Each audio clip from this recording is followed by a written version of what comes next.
Wala ako sa Quezon City. Yes, sir. Okay? Now, Nasa Cavite ako. yes, sir. Now, Paano ako napapunta doon? sir, Now that you know, it's not my vehicle. yes, sir.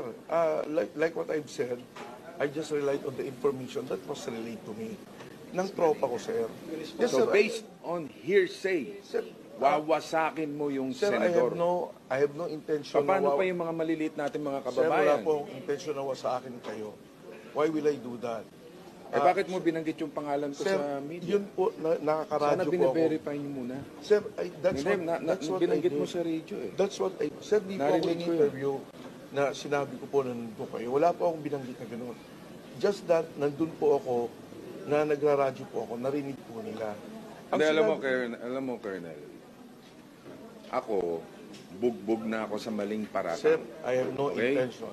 Ako, kahit saan ako pumunta, hindi ako umaatras sa mga Yes, sir. laban na... Yes, sir. I understand. Yung sa totoo lang ako. Yes, sir. I No? understand. Ako rin po nasa to. Ang Oo. sinabi ko lang, sir, Nasa totoo ka? I have no intention of